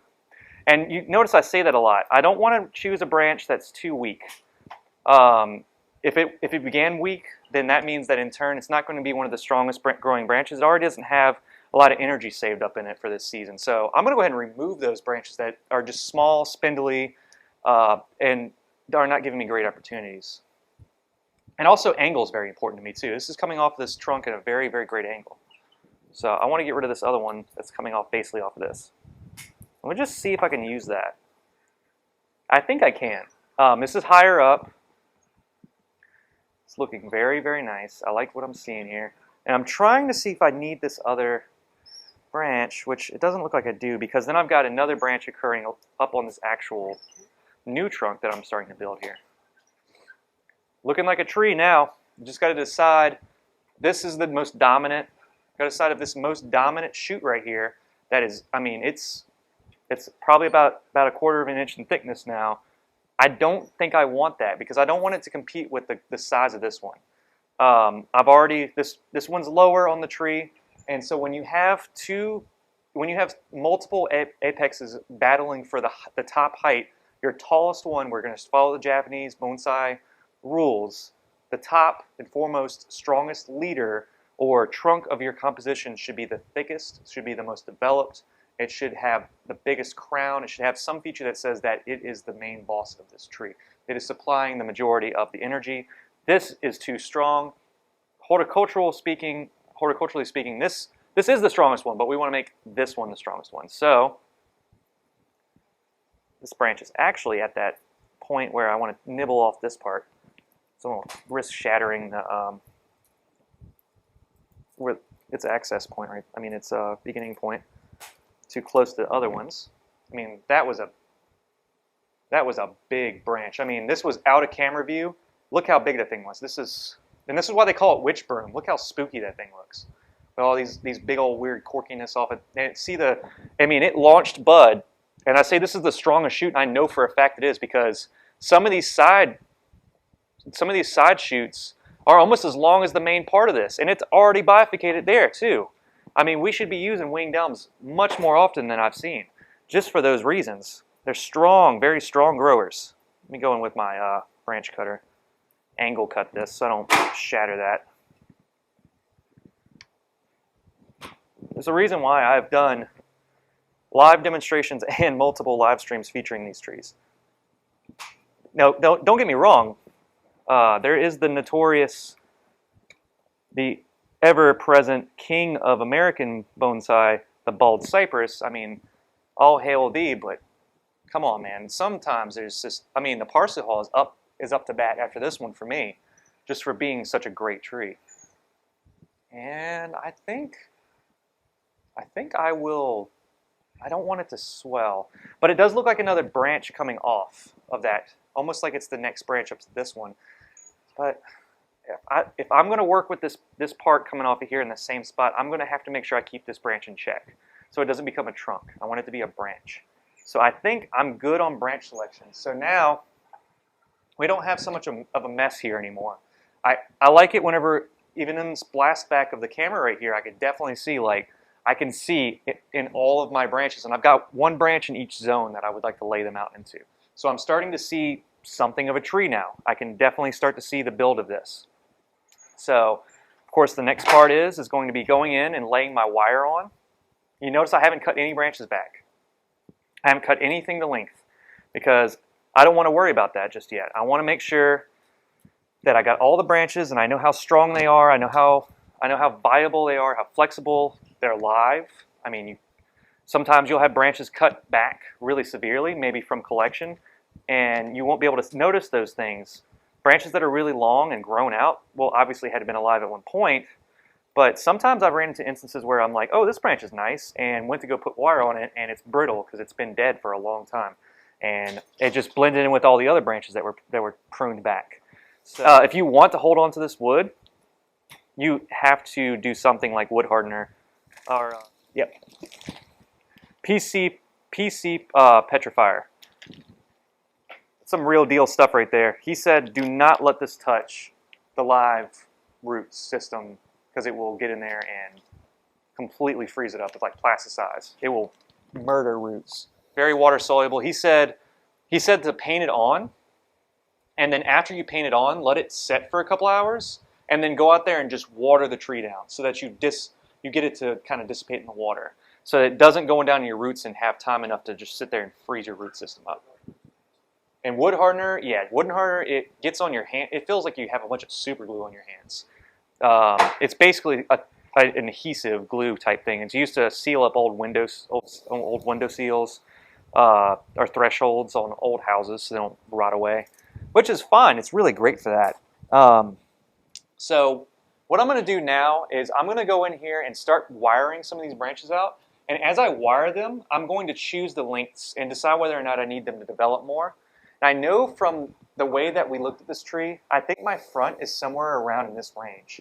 So I'm gonna tell myself that the front of this tree for now, because it's based off the best possible base of this tree at the moment, it's gonna be somewhere in between here to here. So it could be anywhere from here to there. So I'm gonna start wiring and see what I can get. I know this branch looks a little awkward where it is, but I'm not worried about that right now. This is the early stages of development for this tree. So one thing I'm doing with applying this wire is I'm not running around the trunk because I don't want to run this wire over some of this bark because the bark is very valuable because it's very hard to replace. And the only thing that replaces this type of bark is time. So I want to be very careful about hitting some of these old plated pieces of bark up in here while I'm applying this thick gauge wire. You can just see the wings falling away on this thing. And then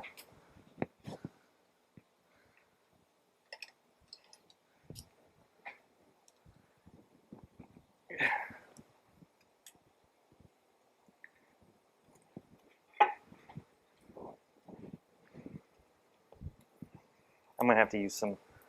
Now, because these trees are very flexible, I like to put a heavier gauge wire on them so I can get the most out of my bends.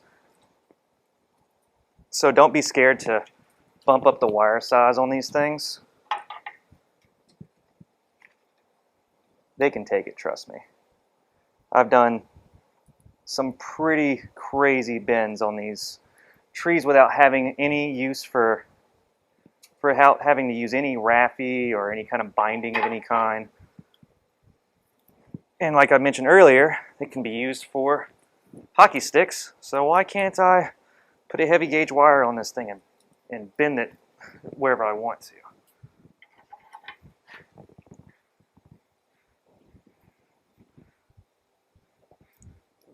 And before I get too excited and start bending and stuff here, I'm going to go ahead and put wire on the rest of the tree. I don't want to jump the gun. And for these main trunks up here, I'm going to go a little bit higher on wire gauge.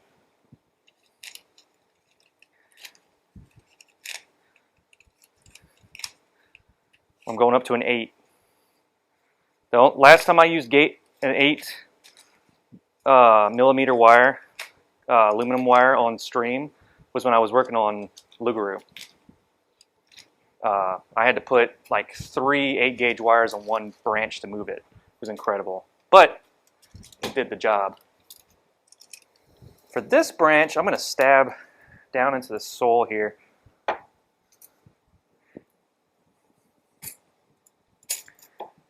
I mean, if we're gonna be a local nursery, we're going to talk about local species and shop small. We're going to talk about other Louisiana companies for sure too. But I think when it comes to breweries, I think that might be open to debate because Doug's got a little bit more of a different opinion on microbrews than I do. He doesn't drink as much beer as I do, but I'm sure if there's anyone in the stream that brews at home, they just perked up a little bit. That would be cool to have like once we're able to have people over here. I'm hoping before crawfish season. I mean, we're going Louisiana as all get out right now. We do like a crawfish boil and have somebody bring their local brews out. That would be the dream right there. But no way, right?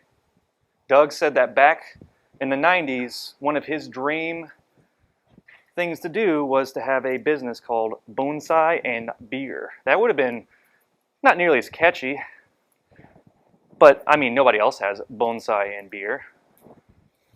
Oh my gosh, this thick gauge wire. And I'm not doing y'all any service by not letting y'all see. I mean,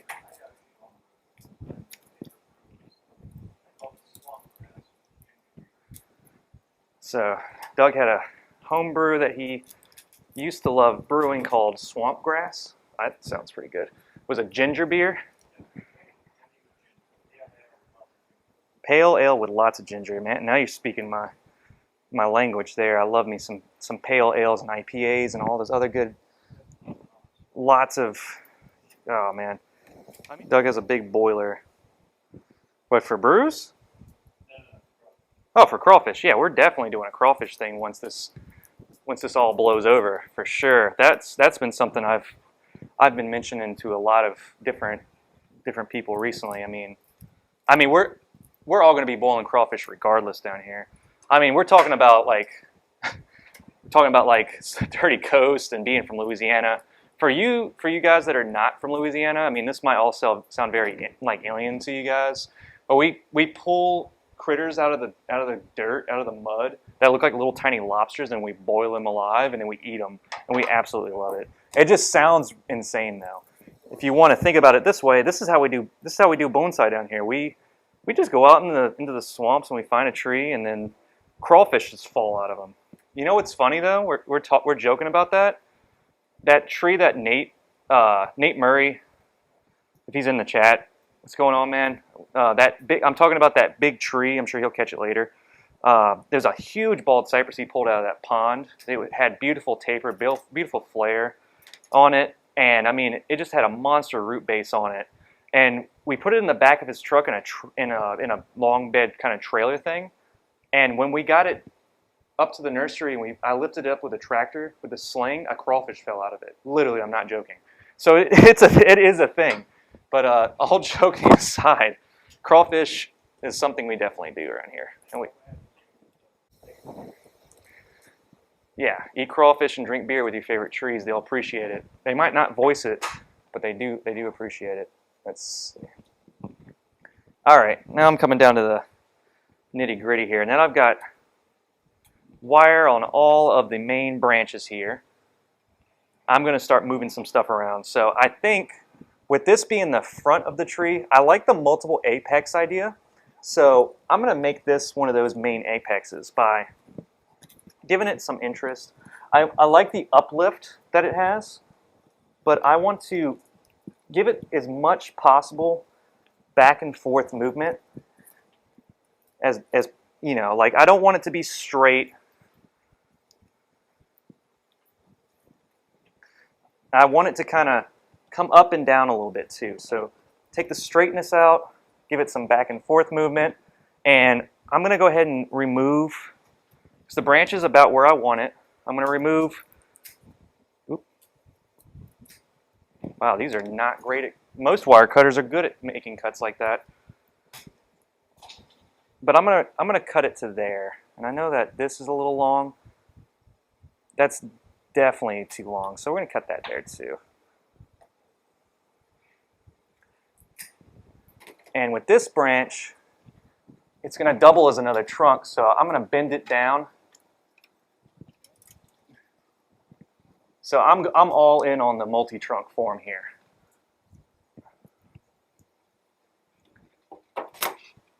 So I'm just going to start foreshortening by giving curvature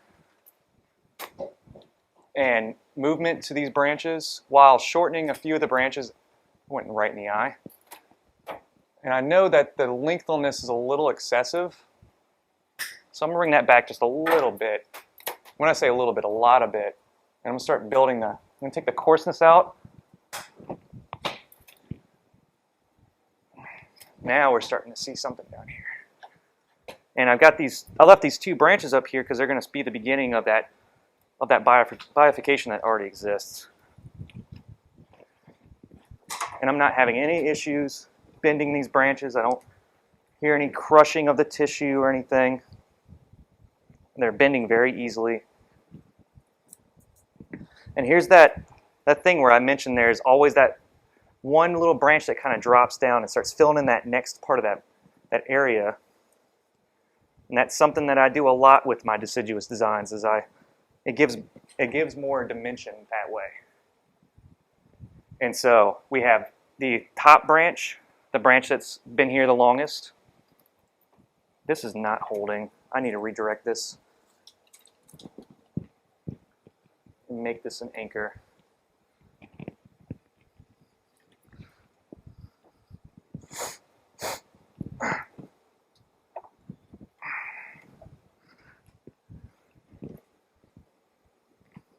Sorry for the weird grunting noises, but it's partially like, oh crap, I'm bending this and I'm scared it's gonna break the branch off, but part of it is also I'm using a little bit of force and a lot of force at the same time. Because you can't be too hard with it because you can damage the branch.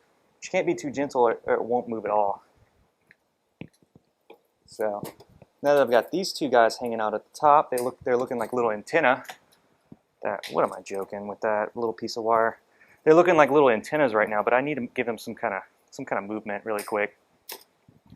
Just real quick.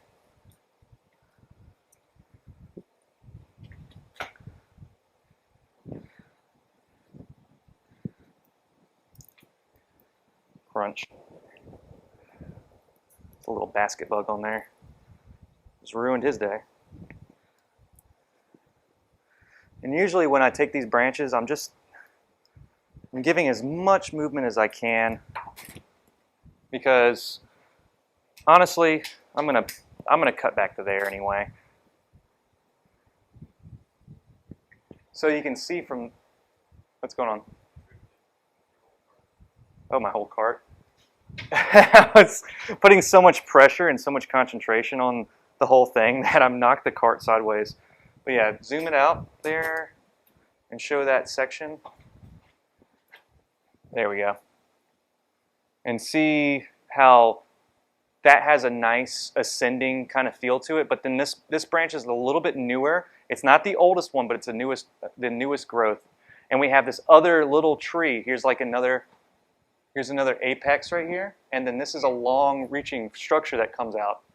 And it's reaching underneath these taller pieces. This is very, very deciduous design right here. I mean, we're not seeing any repetition. We're not seeing any back and forth branches yet. And then we're going to get over here and start deciding on the length of this. I already know. I was already committed to these branches not being this long. I hate these wire cutters. There we go.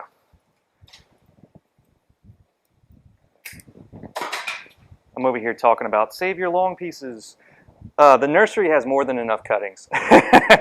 But I will see myself occasionally save a branch or two or a cutting or two just because I'm like, this seems special. I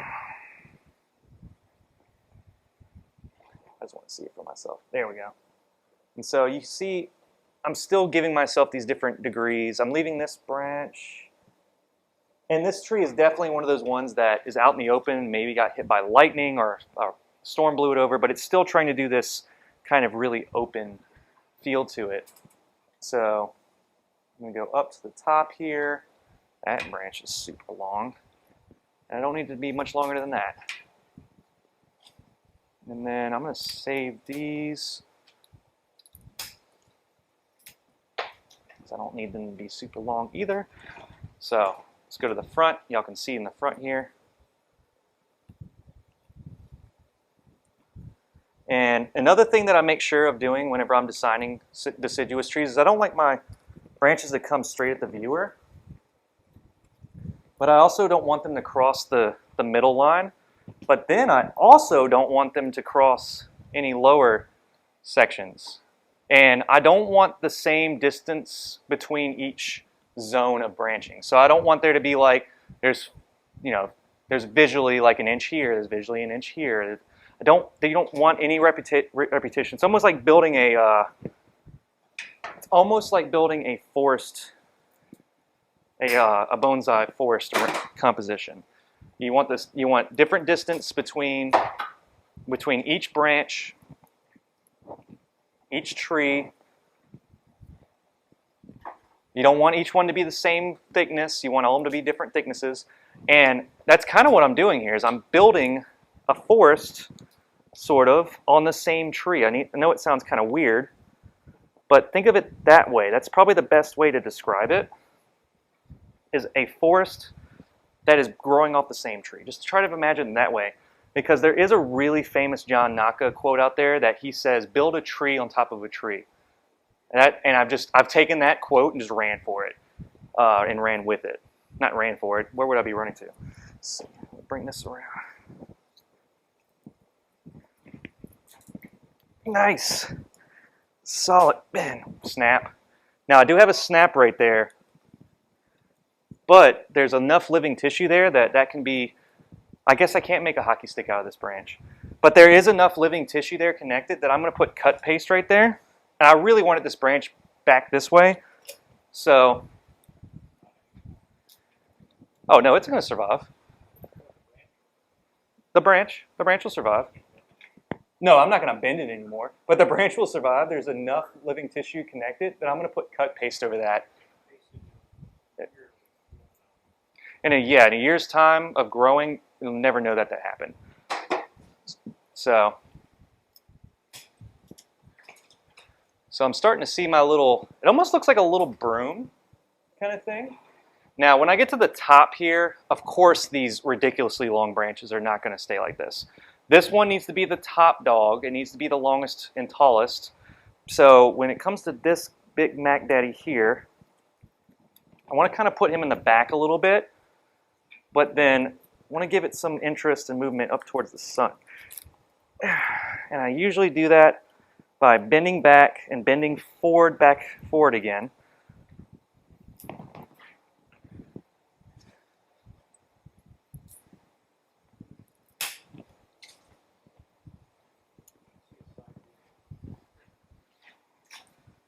So I bent backwards, and now I'm going to let this tree.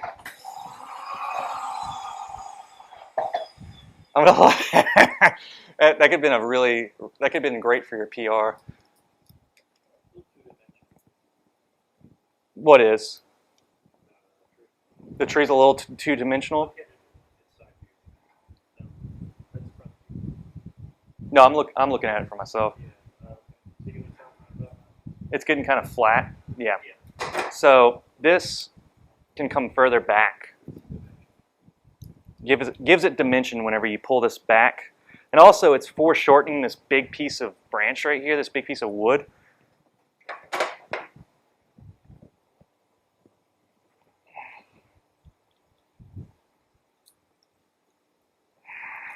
I'm trying to get it to, there we go. So I kind of just rotated the branch upside down, and now I've got all these little bitty spindly branches that I can wear out now. Don't underestimate the power of a pair of Bonsai gin pliers. They are multi-purpose.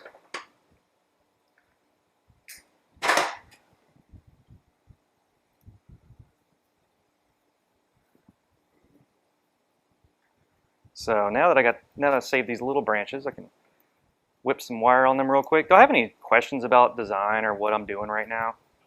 Is anybody like, what the heck? Or is, nobody's like, stop that? or like, I don't like this design at all.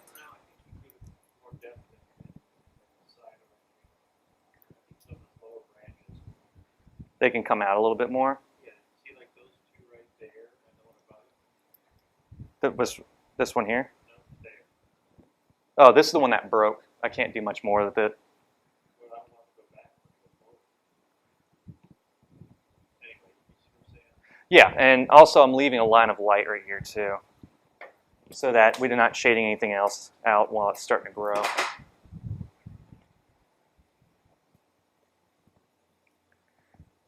It does sound like you're into the design a little bit. Doug, I'm talking about.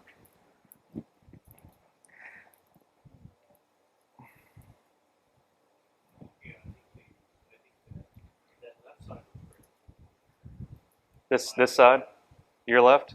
Yeah, this looks really good. Right side needs more stuff. Yeah, and more stuff. Doug's saying it looks like it needs. He's. I'm sure he's speaking about mostly about movement, No, and it will grow in. movement, yeah, but just branches filling in. Yeah, in the future as this. It doesn't have secondary branches. Yeah, right now we're just setting the bones of the structure, and as time goes on and we fill it in, we will get better branch structure, and winged elms definitely return with more. In 6 months. In 6 months, this thing will be filled up with branches for sure. Trust me, I've seen this tree by itself over a year has just gone nuts.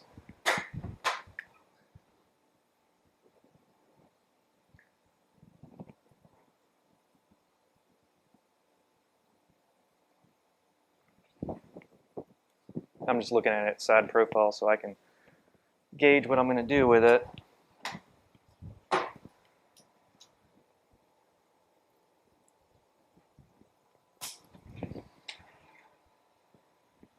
All right, now,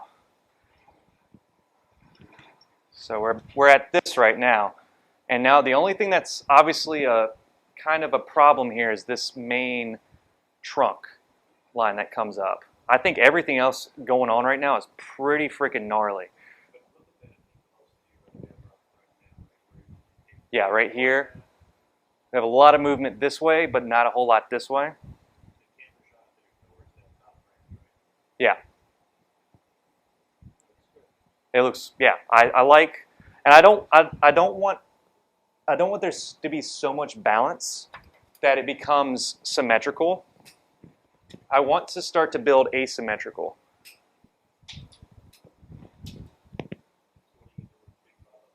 This one here? Oh, the main one. So now the main one, just like this other one, I'm going to bring it in a little bit more. So I'm going to contort it inwards. And this branch is going to need some more time to get thicker. So this is the only branch I'm not going to cut. And I'm going to leave it to grow. So right now, the only thing I'm worried about is from here to here. I need movement to naturally occur in this section of this tree right here. So anything up here I'm not worried about. All these branches that are occurring at the top that are starting to elongate, I can cut them back and encourage the leader to grow so I can get some more girth in this because it's a little bit big. It's actually the same size as this one. I want it to be bigger than this one.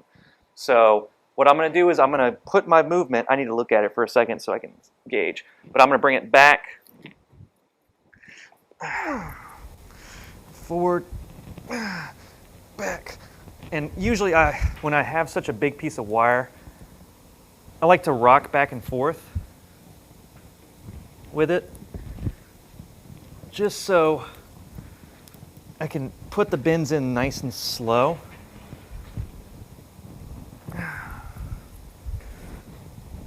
Okay. And also,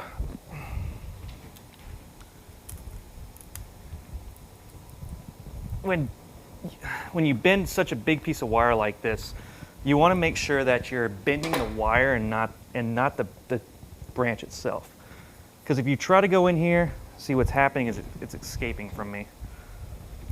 So I need to retighten this wire on here. If you try to bend the wood, you'll be more likely to bend the wood. If you think about it as, I'm not getting it. It's making that gap. If you think about that you're just trying to bend the wire and not the tree itself, then you can wrap your head around it more that you're not going to break the branch.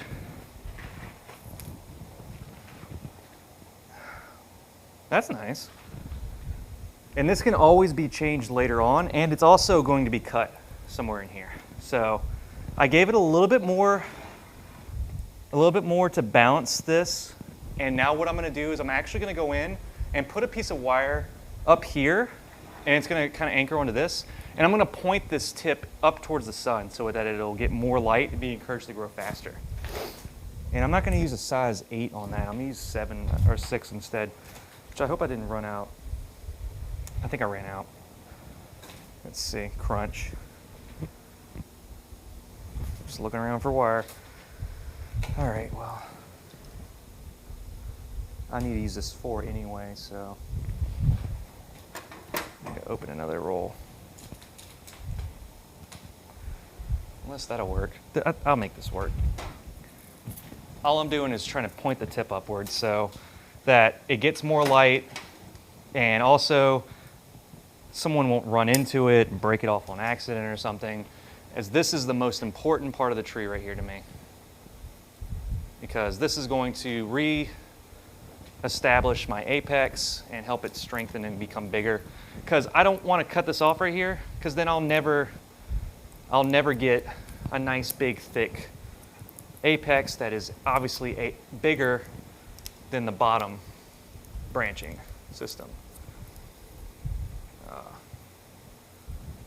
Okay, well, I'm gonna have to put more wire on there. I just didn't want to have to put another one of those big honking gates. And I think that this is a good opportunity to wire this up too, because this might be where I cut off to. So let's give this some movement while I'm at it.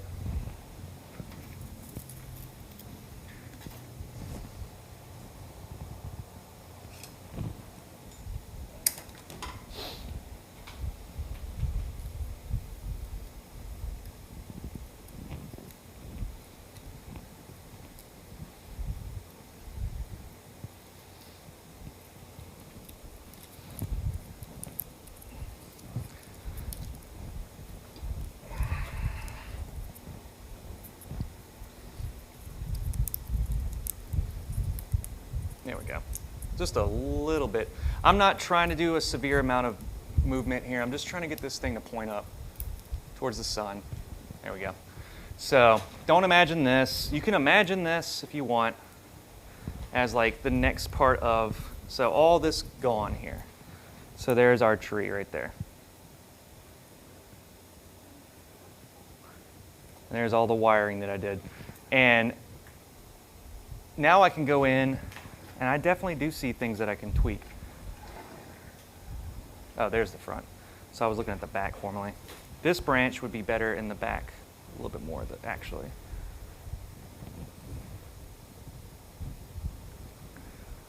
And this branch would be better back here to fill in that void a little bit more. Okay. There it is. And so I'm very happy with this tree. This tree came out really cool. It has a lot of promise.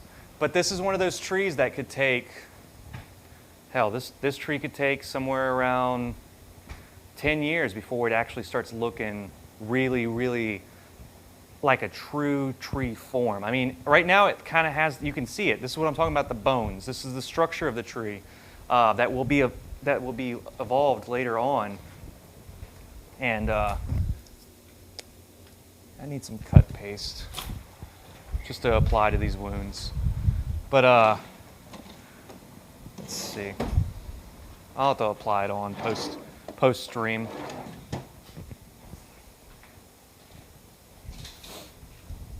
And here's my wire cutters that I dropped earlier. So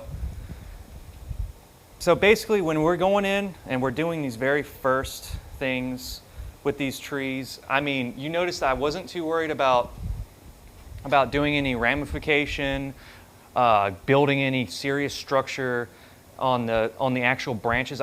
You got to build the foundation before you start building on the details. Is basically what the whole point of this stream was.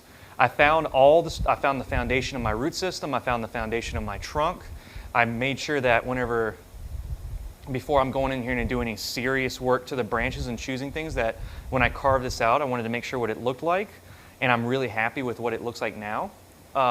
So now at this point, I just put movement in all of the key branching that I'm going to hopefully have on this tree for maybe the rest of its life, give or take. I might grow branches out the back here that might fill in some voids that are missing in the back, that I might remove something like this later down the line and have a better branch back here.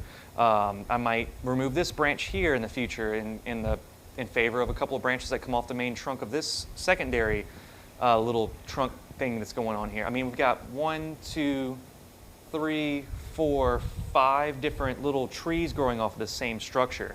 And you notice there's no back and forth. There's no first branch, there's no second branch, but technically we do kind of have that because I didn't let any bar branches exist to begin with, but they might develop over time and make the tree better. But right now, this is technically my first branch. This is technically my second branch. This is technically the back branch, and then proceeding up the tree into the top.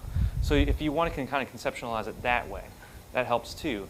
But I'm still following rules as far as basic design.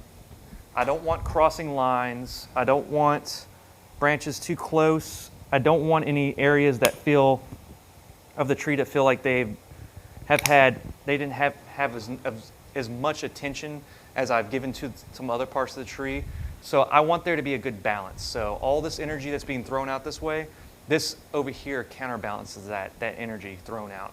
And as this piece develops, this will help develop this part more to more balance here, as far as this being the strongest piece. And this will not throw out all this energy on this way. Instead, it'll bring the crown of this tree back stable over the top.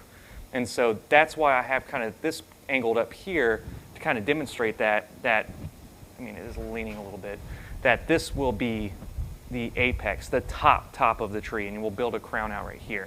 I'm thinking this tree will, the finished height of this tree will probably exist somewhere up in this zone too. It's not going to be a gigantic tree, but it is going to be a very robust, almost a natural looking broom kind of shape.